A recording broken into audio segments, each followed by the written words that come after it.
ಅಕ್ಕ ಸಿದ್ದು, ನೀ ಯಾವಾಗಲೂ ಬಂದೆ?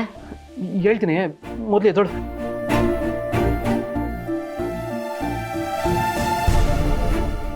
ಅಲ್ವೇ ಏನಾಯ್ತು ನಿನಗೆ? ನಿನ್ಗೆ ಹಿಂಗಾಗಿದ್ದು ನೋಡಿ ಬಾವ ಟೆನ್ಷನ್ ಮಾಡ್ಕೊಂಡು ನನಗೆ ಫೋನ್ ಮಾಡಿದ್ರು.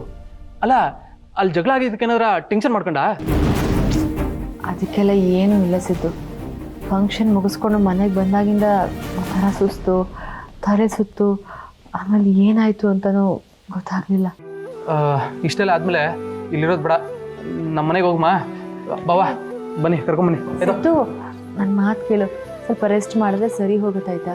ಅಕ್ಕ ನೀನೇನು ಮಾತಾಡಬೇಡ, ನಡಿ ಮನೆಗೆ. ಬಾವ ಬನ್ನಿ. ಸರಿ, ಒಂದು 5 ನಿಮಿಷ ಫ್ರೆಶ್ ಅಪ್ ಆಗಿ ಬರ್ತೀನಿ ತಡಿ. ಗೌಡ್ರಿ, ನಾನು ಹೋಗಿ ಬರ್ತೀನಿ. ಪರವಾಗಿಲ್ಲ, ನಾನು ಹೋಗಿ ಬರ್ತೀನಿ.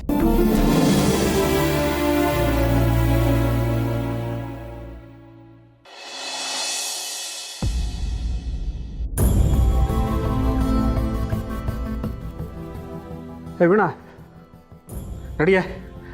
ಆ ಮನೆಯಲ್ಲಿ ಒಂದಷ್ಟು ಸಾಮಾನುಗಳಿದೆಯಲ್ಲ, ಹೋಗಿ ತಗೊಂಬರೋಣ. 2 ದಿವಸದ ಬಾಡಿಗೆ ಏನಾದರೂ ಉಳಿಯುತ್ತೆ. ಅಯ್ಯೋ, ಯಾಕೆ ನಗ್ತಿದ್ಯಾ? ಏನಾಯ್ತು? ಮತ್ತೇನ್ರಿ, ಆ ಮನೆಯಲ್ಲಿ ನಿಮ್ಮ ವಸ್ತುಗಳು ಏನಿದೆ ಅಂತ ತಗೊಂಬರಕ್ಕೆ ಹೋಗ್ತಾ ಇದ್ದೀರಾ ನೀವು? ನೀವು ಆ ಮನೆಗೆ ಏನೂ ತಗೊಂಡು ಬಂದಿಲ್ಲ. ಅಲ್ಲಿರೋ ಪ್ರತಿಯೊಂದು ವಸ್ತುನೂ ಅತ್ತೆ ಮಾವಂದು. ನಿಮ್ಮ ಸ್ವಂತ ದುಡ್ಡಿಂದ ನೀವು ಆ ಮನೆಗೆ ಒಂದು ಲೋಟ ಕೂಡ ತಂದಿಲ್ಲ. ಅಂಥದ್ರಲ್ಲಿ ಆ ಮನೆಗೆ ಹೋಗಿ ವಸ್ತುಗಳನ್ನೆಲ್ಲ ಪ್ಯಾಕ್ ಮಾಡ್ಕೊಂಡು ಬಂದ್ಬಿಡೋಣ ಅಂತ ಎಷ್ಟು ಚೆನ್ನಾಗಿ ಹೇಳ್ತಿದ್ದೀರಾ ನೋಡಿ. ಹಾಗಂತ ಅದನ್ನು ಅಲ್ಲೇ ಬಿಟ್ಟು ಬರೋಕ್ಕಾಗುತ್ತೇನೆ? ಈ ಮನೆಗೆ ಸಾಮಾನುಗಳನ್ನ ತುಂಬಿಸ್ಬೇಕು ಅಂದರೆ ಎಷ್ಟು ಖರ್ಚಾಗುತ್ತೆ ಗೊತ್ತಾ? ಮನೆ ಕಟ್ಸೋದಕ್ಕೆ ಎಷ್ಟು ಖರ್ಚಾಗಿದೆ ಅಂತ ನಿಮಗೆ ಗೊತ್ತು ತಾನೆ? ಅವರೇ ಅಲ್ಲಿಲ್ಲ ಅಂದಮೇಲೆ ಅದು ಅಲ್ಲಿದ್ದೇನೇ ಪ್ರಯೋಜನ? ತಗೊಂಬರೋಣಪ್ಪ. ಹೆತ್ತ ಅಪ್ಪ ಅಮ್ಮನ್ನೇ ಬೇಡ ಅಂತ ಮನೆಯಿಂದ ಹೊರಗಡೆ ಹಾಕಿದ್ದೀರಾ ನೀವು. ಆದಮೇಲೆ ಅಲ್ಲಿರೋ ವಸ್ತುಗಳು ಯಾಕ್ರಿ ಬೇಕು ನಿಮಗೆ? ಇಷ್ಟಕ್ಕೂ ನಿಮಗೆ ಬೇಕೇ ಬೇಕು ಅಂತ ಅನಿಸಿದ್ರೆ ಹೋಗಿ ಅತ್ತೆ ಮಾವನ ಒಪ್ಪಿಗೆ ತೊಗೊಂಬನ್ನಿ. ಅವರು ಒಪ್ಪಿದ್ರೆ ಪ್ಯಾಕ್ ಮಾಡ್ಕೊಂಬರಕ್ಕೆ ಎಷ್ಟೊತ್ತು? ಹೌದು ಅಳಿಯಂದ್ರೆ, ವೀಣಾ ಹೇಳ್ತಾ ಇರೋದು ಸರಿಯಾಗಿದೆ. ನಿಮ್ಮ ಅಪ್ಪ ಅಮ್ಮ ಒಪ್ಕೊಂಡ ಮೇಲೆ ಆ ವಸ್ತುಗಳನ್ನ ಇಲ್ಲಿಗೆ ತರೋಣ. ಅಂದರೆ ಏನರ್ಥ? ಹೋಗಿ ಅವ್ರ ಕಾಲಿಗೆ ಬಿದ್ದು ಕ್ಷಮೆ ಕೇಳು ಅಂತ ಕೇಳ್ತಾ ಇದ್ದೀರಾ ನೀವು? ಅಯ್ಯೋ, ಅದನ್ನೆಲ್ಲ ನೀವು ಮಾಡಲ್ಲ ಅಂತ ನನಗೆ ಚೆನ್ನಾಗಿ ಗೊತ್ತು. ಹೋಗಿ ಬರೀ ಅವ್ರ ಒಪ್ಪಿಗೆ ತೊಗೊಂಬನ್ನಿ, ಸಾಕು. ಅದೆಲ್ಲ ಆಗಲ್ಲ ಕಣೆ. ಸುಮ್ಮನೆ ಏನೇನೋ ಹೇಳಿ ನಾನು ತಲೆ ತಿನ್ಬಿಡ. ಈ ಮನೆಗೆ ವಸ್ತುಗಳು ತುಂಬೋದಕ್ಕೆ ಎಷ್ಟು ಖರ್ಚಾಗುತ್ತೆ ಅಂತ ನಿಮಗೆ ಗೊತ್ತು ತಾನೆ? ದುಡ್ಡಲ್ಲಿಂದ ತರೋದು? ಅಯ್ಯೋ, ಖರ್ಚು ಮಾಡ್ಬೇಕ್ರಿ. ಇಷ್ಟು ದೊಡ್ಡದಾಗಿ ಮನೆ ಕಟ್ಸಿದ್ದೀರಾ, ಎಷ್ಟು ಚೆನ್ನಾಗಿದೆ. ಬಂದವರೆಲ್ಲ ಏನು ಹಾಡಿ ಹೊಗಳಿದ್ದು. ಅದಕ್ಕೋಸ್ಕರನಾದರೂ ನೀವು ಈ ಮನೆಗೆ ಹೊಸ ವಸ್ತುಗಳನ್ನೇ ತರಬೇಕು. ಆ ಮನೆಯಲ್ಲಿರೋವೆಲ್ಲ ಉಪಯೋಗಿಸಿರೋ ವಸ್ತುಗಳು, ಅದನ್ನೆಲ್ಲ ಉಪಯೋಗಿಸೋಕ್ಕಾಗತ್ತಾ? ನೀವೇ ಹೇಳಿ. ಆಮೇಲೆ ಆ ವಸ್ತುಗಳನ್ನ ನೀವು ಇಲ್ಲಿಗೆ ತರೋದು ಯಾಕೋ ಸರಿ ಹೋಗ್ತಿಲ್ಲ ಕಣೆ ಅಂತ ಹೇಳಿಬಿಟ್ಟು ಅದನ್ನೆಲ್ಲ ಮಾರಾಟ ಮಾಡಿಬಿಟ್ರಿ ನೀವು. ಆಮೇಲೆ ಅತ್ತೆ ಮಾವ ಬಂದು ಕೇಳಿದ್ರೆ ನಾನು ಉತ್ತರ ಕೊಡಬೇಕು. ಏಯ್, ನೀನು ನನ್ನ ಹೆಂಡ್ತಿನೇ ಬರ್ತಾ ನನ್ನ ಶತ್ರು ಥರ ಆಡ್ತಿದ್ಯಲ್ಲ.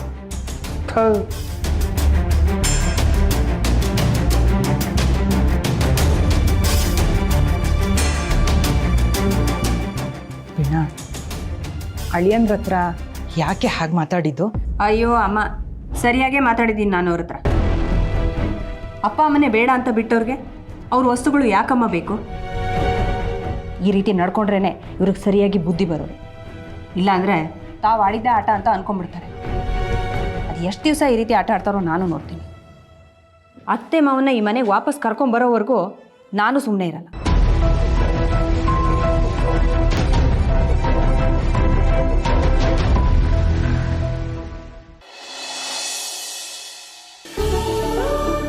ಚಂದನ ಅವರೇ, ಒಂದು ನಿಮಿಷ ಬನ್ನಿ,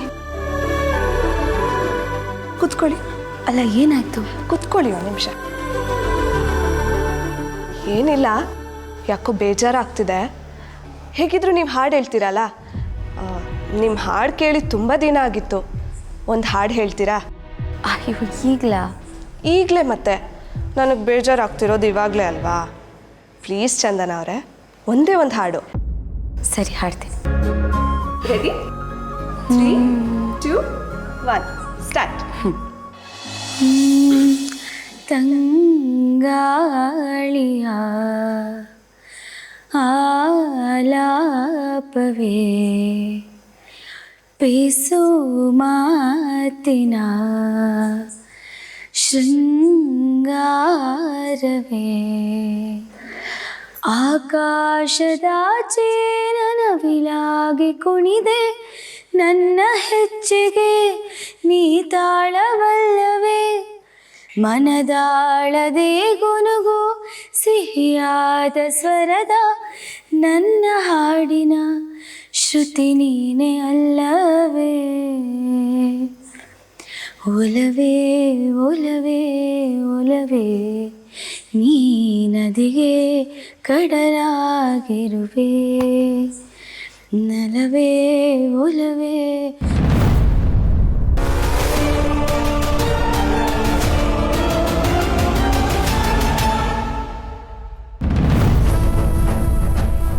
ಯಾಕೋ ವಿಶ್ವ ನಾನು ರೆಕಾರ್ಡ್ ಮಾಡ್ತಿದ್ರೆ ಏನಕ್ಕೆ ಫೋನ್ ಕಿತ್ಕೊಂಡೆ? ನಿನ್ಗೇನು ತಲೆ ಕೆಟ್ಟಿದ್ಯಾ ತಾನೋ? ಅವ್ರು ಹಾಡೋದನ್ನ ಯಾಕೆ ರೆಕಾರ್ಡ್ ಮಾಡ್ತಿದ್ಯಾ? ನೀನೇನೋ 24 ಗಂಟೆ ಸೋಷಿಯಲ್ ಮೀಡಿಯಾ ಅಂತ ಹರಟೆ ಹೊಡ್ಕೊಂಡು ಕೂತಿರ್ತೀಯ, ಅದಕ್ಕೆ ಚಂದನ್ ಅವ್ರನ್ನ ಯಾಕೆ ಇನ್ವಾಲ್ವ್ ಮಾಡ್ತಿದ್ಯಾ? ನೀನು ಹಿಂಗೆ ಮಾಡೋದ್ರಿಂದ ಅವ್ರ ಪ್ರೈವಸಿ ಹಾಳಾಗಲ್ವಾ? ಅಲ್ಲ ಕಣ, ನಿನ್ಗೇನು ಅವ್ರ ಮೇಲೆ ಅಷ್ಟೊಂದು ಕನ್ಸರ್ನು? ಅವರೇ ಸುಮ್ಮನೆ ಕೂತಿದ್ದಾರೆ, ನಿಂದೇನಲ್ಲಿ ಮಧ್ಯ ಕಬಾಬ್ ಮೇ ಹಡ್ಡಿ ಅನ್ನೋಗೆ. ತನು ಅದಂಗಲ್ಲ, ಅವ್ರನ್ನ ಕೇಳ್ದೆ ನೀನು ಏನು ಮಾಡಿದ್ರು ತಪ್ಪೆ. ಆಯ್ತಪ್ಪ, ಸಾರಿ ಚಂದನ ಅವರೇ. ನಾನೇನೋ ಬೇಜಾರಾದಾಗೆಲ್ಲ ಕೇಳೋಣ ಅಂತ, ಹಾಗೆ ನಿಮ್ಮ ಟ್ಯಾಲೆಂಟ್ ಎಲ್ರಿಗೂ ಗೊತ್ತಾಗ್ಲಿ ಅಂತ ರೆಕಾರ್ಡ್ ಮಾಡ್ಕೋತಿದ್ದೆ. ಇವ್ನು ಚಿಂಗಡೆ ಬಂದಂಗೆ ಬಂದು ಎಲ್ಲ ಹಾಳು ಮಾಡಿಬಿಟ್ಟ. ಕೊಡೋ ಇಲ್ಲಿ. ಇನ್ನೊಂದ್ಸಲ ಈ ಥರ ಏನಾದರೂ ಮಾಡು, ಫೋನ್ ಹೊಡೆದಾಕ್ತೀನಿ, ತಗೋ.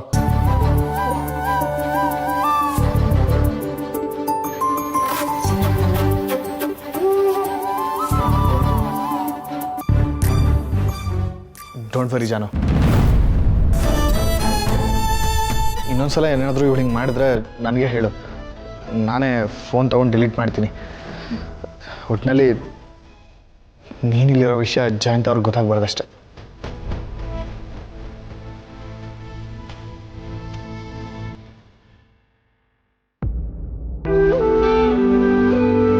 ಸಿದ್ದವ್ರೆ ನಾನು ಮಾಡಿದ ಕಾಫಿ. ಬಾವಾ ಇವಾಗ ಅಯ್ಯೋ ತಗೊಳ್ಳಿ ನೀವು. ಅಡುಗೆಯಲ್ಲಿ ಇದೊಂದೇ ಚೆನ್ನಾಗಿ ಮಾಡೋದು ಅಂತ ಸಿಂಚನ ಅವಾಗ ಅವ್ರು ಹೇಳ್ತಿರ್ತಾಳೆ. ಕುಡೀರಿ, ಹೇಗಿದೆ ಹೇಳಿ.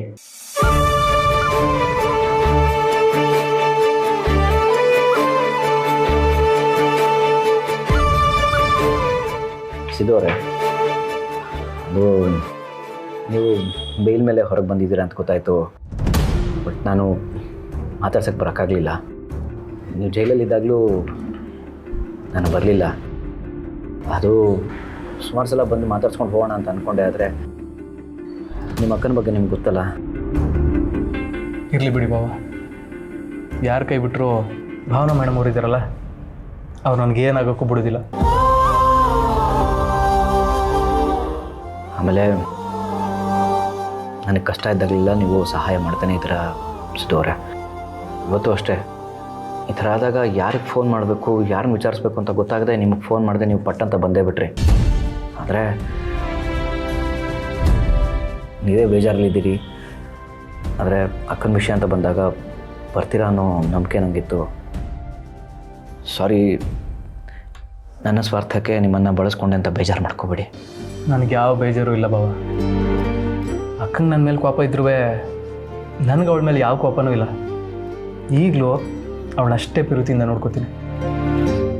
ಇರೋಳೊಬ್ಬಳಕ್ಕನ್ನ ಚೆನ್ನಾಗಿ ನೋಡ್ಕೊಳ್ದೆ ಬಿಟ್ರೆ ಅದೇವ್ರು ಮಿಸ್ತಾನ? ನಿಮ್ಮ ಹೇಳಿ. ಅದು ಸರಿ ಅನ್ನಿ. ನನಗೂ ಅಷ್ಟೇ ಭಾವನಕ್ಕನ ಮೇಲೆ ಸಿಕ್ಕಾಪಟ್ಟೆ ಪ್ರೀತಿ ಇದೆ, ನಿಮಗೆ ಗೊತ್ತಲ್ಲ. ಆದರೆ ಇವತ್ತು ಅವಳು ಹಾಗೆ ನಡ್ಕೊಂಡಿದ್ದು ನನಗೆ ಭಾಳ ಬೇಜಾರಾಯಿತು. ನಂದು ತಪ್ಪೇನಿರಲಿಲ್ಲ, ಅವ್ರ ಮುಂದೆ ಹಾಗೆಲ್ಲ ಹೇಳ್ಬಿಟ್ಲಲ್ಲ. ನನ್ನನ್ನು ಪ್ರೈವೇಟಾಗಿ ಕರ್ಕೊಂಡು ಹೋಗಿ ಬೈದಿದ್ರು ಪರವಾಗಿರ್ತಿರಲಿಲ್ಲ, ಒಂದೇಟು ಹೊಡೆದಿದ್ರು ಪರವಾಗಿರ್ತಿರಲಿಲ್ಲ, ಏನು ಬೇಜಾರಾಗ್ತಿರ್ಲಿಲ್ಲ. ಅಷ್ಟು ಜನರ ಮುಂದೆ ಹಂಗೆ ಹೇಳ್ಬಿಟ್ಲಲ್ಲ, ತುಂಬ ಬೇಜಾರಾಗೋಯ್ತು. ನೋಡಿ, ಭಾವನಾ ಮೇಡಮ್ ಅವ್ರಿಗೆ ಗೊತ್ತಿದ್ದು ಯಾವ ತಪ್ಪು ಮಾಡೋದಿಲ್ಲ. ಅವ್ರು ನಿಮ್ಗೆ ಹಂಗೆ ಹೇಳೋರೆ ಅಂದರೆ ಖಂಡಿತ ನಿಮ್ಮದೇ ಏನೋ ತಪ್ಪಿರ್ತದೆ. ಈಗ ಅದನ್ನೆಲ್ಲ ಕೆದ್ಕೊಂಡು ಕುತ್ಕೊಳ್ಳೋದು ಬೇಡ. ಅವ್ರ ಹತ್ರ ಇದ್ರ ಬಗ್ಗೆ ನಾನೇ ವಿಚಾರಿಸ್ತೀನಿ. ನೋಡಿ ಅಲ್ಲ, ಒಂದು ಪ್ರಾಬ್ಲಮ್ನ ಹೇಗೆ ಈಸಿಯಾಗಿ ಸಾಲ್ವ್ ಮಾಡಬೇಕು ಅಂತ ನಿಮ್ಮ ಹತ್ರ ಕಲಿಬೇಕು. ನನಗೆ ಬರೋದೇ ಇಲ್ಲ ಅಂತೀನಿ. ತೊಳಿ ಕಾಫಿ ತೊಳಿ.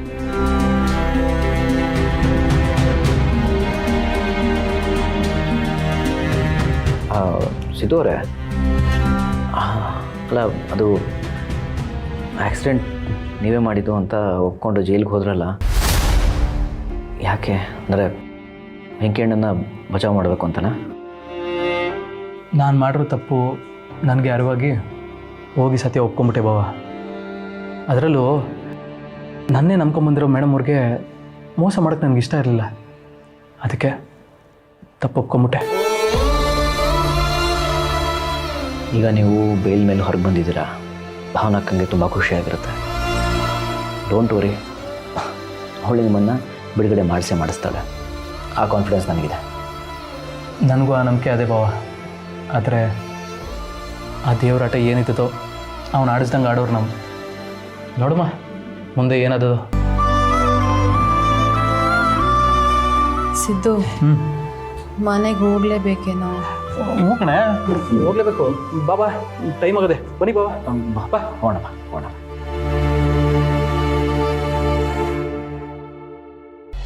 ಶಾಂತಮ್ಮ, ಯಾಕಪ್ಪ ಏನಾಯ್ತು?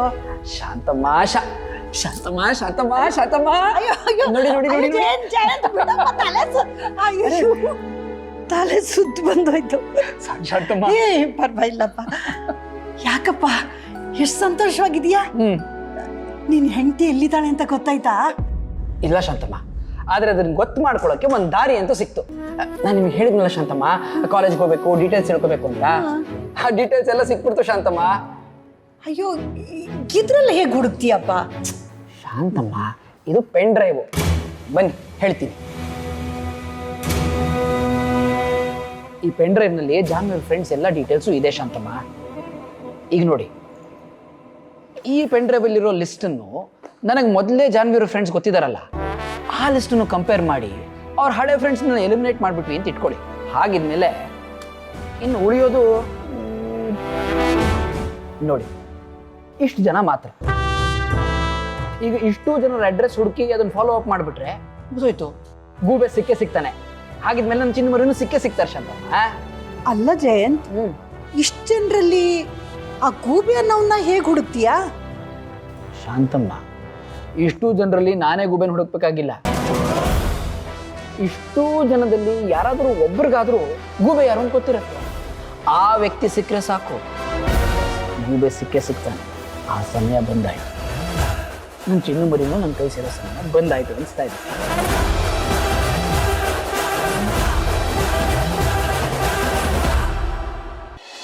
ನೋಡಲಿ, ಆ ಸಿಂಚು ಮನೆಗೆ ಏನೇನೋ ಸಾಮಾನು ಬೇಕು ಅಂತ ಪಟ್ಟಿ ಕೊಟ್ಟಿದ್ದಲ್ಲ, ಮರುಗಡೆ ಎಲ್ಲ ರೆಡಿ ಮಾಡಿ ಮಡ್ಗವನೆ. ಆ ಕೆಲಸದವ್ನು ತೊಗೊಂಡೋಗ್ತಾನೆ. ನೀನು ಏನಾದರೂ ಕೊಡೋದಿದ್ರೆ ಸೇರಿಸ್ಕೊಟ್ಬಿಡು, ತೊಗೊಂಡೋಗ್ಲಿ. ಸರಿ ರೀ. ಸಿಂಚು ಬಾ ಕೂತ್ಕೋ. ಯಾಕವ ಇಷ್ಟೊಂದು ಸುಸ್ತಾಗಿದ್ಯಾ? ಏನಾಯ್ತವಾ? ಸಿಂಚು, ಏನಾಯ್ತಮ್ಮ? ಅವ ಅಕ್ಕ ತಲೆ ಸುತ್ತ ಬಿದ್ದವಳೆ ಅಂತ ಬಾವ ಫೋನ್ ಮಾಡಿದ್ರು. ನಾನು ಹೋಗಿದ್ದೆ. ನನ್ಗೇನು ಮಾಡಬೇಕು ಅಂತ ಕೈಕಾಲ ಆಡಲಿಲ್ಲ. ಅದಕ್ಕೆ ಮನೆಗೆ ಕರ್ಕೊಂಬಂದ್ಬಿಟ್ಟೆ. ಒಳ್ಳೇದು ಮಾಡಿದೆ ಕಣ. ಸಿಂಚು, ನೀನು ಹೋಗಿ ಜ್ಯೂಸ್ ತಗೊಬೇಕು. ಹೋಗಮ್ಮ. ನೋಡಿ ಸಿಂಚು, ಅದಕ್ಕೆ ಹೇಳೋದು ನಾನು, ಟೈಮ್ಗೆ ಸರಿಯಾಗಿ ಊಟ ಮಾಡು ಅಂತ. ನೋಡಿ ಏನಾಗಿದೆ ಅಂತ. ಅಮ್ಮ, ಅದಕ್ಕೆಲ್ಲ ಏನೂ ಆಗಿಲ್ಲ. ಆದರೆ ನನಗೆ ಈ ಥರ ಯಾವತ್ತೂ ಆಗೇ ಇಲ್ಲ ಅಮ್ಮ. ಸುಮ್ಕಿರಮ್ಮಿ ನೀನು. ಮೊದಲೇ ಅವಳು ಸುಸ್ತಾಗವಳೆ. ನೀನು ಅದು ಇದು ಮಾತಾಡಿ ಇನ್ನೂ ಸುಸ್ತು ಮಾಡಬೇಡ.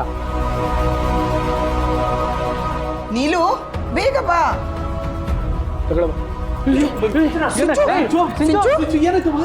ಸಿಂಚು, ಅವ ಅಪ್ಪಾಜಿ ಬನ್ನಿ, ಆಸ್ಪತ್ರೆಗೆ ಕರ್ಕೊಂಡು ಹೋಗಮ್ಮ. ಸ್ವಲ್ಪ ಸುಮ್ಮನೆ ಇರೋ. ಸಿಂಚು ಏನು?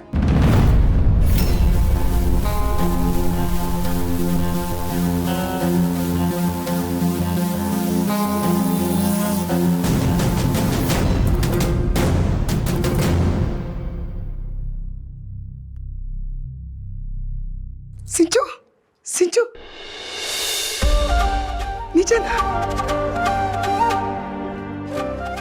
ನಿಜನಾ? ಸಿದ್ದು, ನೀನು ಹೋಗ್ಬೇಕಾಗಿರೋದು ಆಸ್ಪತ್ರೆಗೆಲ್ಲ, ಹುಡುಗಿ ಸಿಹಿ ತಗೊಂಬರೋದಕ್ಕೆ. ಏನವ ಹೇಳ್ತಿದ್ಯಾ? ಕಣೋ, ನೀನು ಮಾವ ಆಗ್ತಾ ಇದೆಯಾ, ನನ್ನ ಮಗಳು ತಾಯಿ ಆಗ್ತಾ ಇದ್ದಾಳೆ.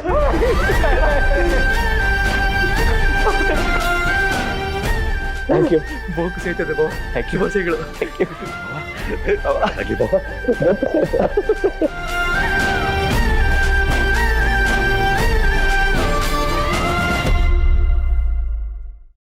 ವಾ, ಅಂತೂ ನಾನು ನಿಮ್ಮ ಅವನು ಅಜಿತ್ ತಾತನ್ ಮಾಡ್ಬಿಟ್ಟಲ್ಲವಾ. ಅಂತೂ ನಮ್ಮ ಮನೇಲಿ ಒಂದು ತೊಟ್ಲು ತಗೋ ಅದೃಷ್ಟ ಸಿಕ್ತು ಅನ್ನಿ. ಭಾವ ಒಳ್ಳೇದಾಗ್ಲಿ ನಿಮಗೆ. ಸಿಂಚು ನಿಂಗೂ ಒಳ್ಳೇದಾಗ್ಲಿ ಕಣವ. ಅಕ್ಕ ಬಹು ಖುಷಿ ಆಯ್ತದೆ ಕಣೆ. ನೀನೇ ಪುಟ್ಟಕ್ಕ, ನಿನಗೊಂದು ಪುಟ್ಕಂದ. ಮೇಡಮ್ ಅವ್ರು ಇದ್ದಿದ್ರೆ ಅದೆಷ್ಟು ಖುಷಿ ಪಡ್ತಿದ್ರು ಏನೋ.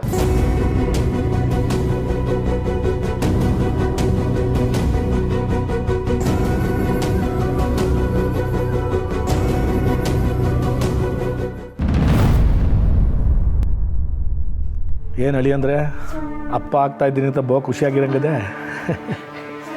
ಖುಷಿ ಆಗದೆ ಇರುತ್ತಮ್ಮವ. ಇದೊಂದೇ ಅಲ್ವಾ ನಿಮ್ಮ ಕೈಲಿ ಕಿಸಕ್ಕಾಗಿರೋದು? ಹಾಂ, ಹಾಯ್ ಗಂಡ ಆಗಿ ಜವಾಬ್ದಾರಿ ಇಲ್ಲ, ವ್ಯವಹಾರದಲ್ಲಿ ವ್ಯವಹಾರ ಜ್ಞಾನ ಇಲ್ಲ. ಏನೋ ನನ್ನ ಮಗಳು ಕಷ್ಟಪಟ್ಟು ನಿಮ್ಮನ್ನು ಸಾಕ್ತಾವಳೆ. ಇನ್ನು ಮುಂದಕ್ಕೆ ಅವಳೇ ದುಡ್ದು ಆ ಮಗಿನೂ ಸಾಕ್ತಾಳೆ. ನೀವು ತಿನ್ಕೊಂಡು ಉಣ್ಕೊಂಡು ಉಂಡಾಡಿ ಗುಂಡಿನ ಥರ ಆರಾಮಾಗಿ ಮೈ ಬೆಳೆಸ್ಕೊಂಡು ಸುಮ್ಮನೆ ಕಿದ್ದು ಬಿಡಿ. ಎಲ್ಲ ಅವಳ ಕರ್ಮ. ಬೇಡ ಬೇಡ ಅಂತ ಎಷ್ಟು ಹೇಳಿದ್ರು ಕೇಳಲಿಲ್ಲ. ಎಲ್ಲ ತಲೆ ಮೇಲೆ ಇಟ್ಕೊಂಡು ಈಗ ಅನುಭವಿಸ್ತಾವೆ. ಅದನ್ನು ನೋಡಿ ನಾವು ಸಂಕಟ ಪಡ್ಬೇಕಾಗ್ತದೆ. ಹಾಯ್ ನಿಮ್ಮದು ಒಂದು ಜನ್ಮ. ಲೈ ಕೊಡಗಲ್ಲ, ಸ್ವೀಟ್ ಅಂಗಡಿ ಹೋಗಿ ಸೀಟ್ ತುಂಬಲ್ಲ.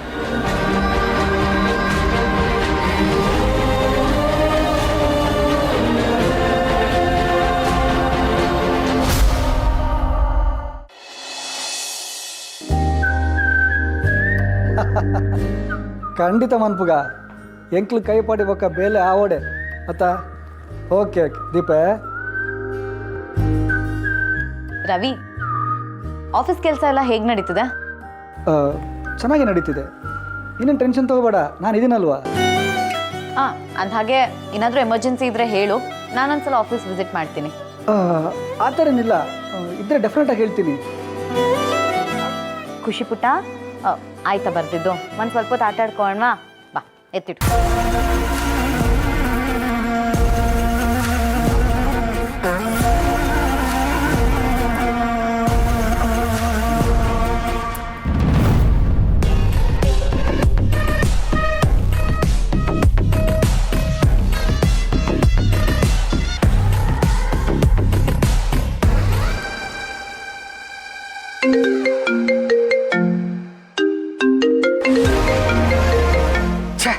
ಈ ನನ್ನ ಮಗ ಒಳ್ಳೆ ಬೆನ್ನತ್ತಿದ್ದು ಬೇತಾಳ ಆಗ್ಬಿಟ್ಟಿದಾನಲ್ಲ. ಯೋ ಏನ ನಿಂದು? ಸರ್ ಯಾಕೆ ಸರ್ ಈಗ ರೇಗಾಡ್ತಿದ್ರಾ? ಸ್ವಲ್ಪ ಕೂಲಾಗಿ ಮಾತಾಡಿ ಸರ್. ಸರ್ ನಿಮ್ಮನ್ನು ಮಾತಾಡ್ಸ್ಕೊಳೋಣ ಅಂತ ನಿಮ್ಮ ಮನೆ ಕಾರ್ ಬೇಸ್ಮೆಂಟಲ್ಲೇ ಇದ್ದೀನಿ ಸರ್. ನೀವು ಬಂದರೆ ಹಾಗೆ ಇಬ್ಬರು ಕೂತ್ಕೊಂಡು ಡಿಸ್ಕಷನ್ ಮಾಡ್ಬೋದು ಸರ್. ಹಲೋ ಸರ್, ಯಾಕೆ ಈಗ ನೀವೇ ಅಲ್ಲಿಗೆ ಬರ್ತೀರೋ ಅಥವಾ ನಾನೇ ಅಲ್ಲಿಗೆ ಬರಲೋ? ನಾನೇ ಬರ್ತೀನಿ.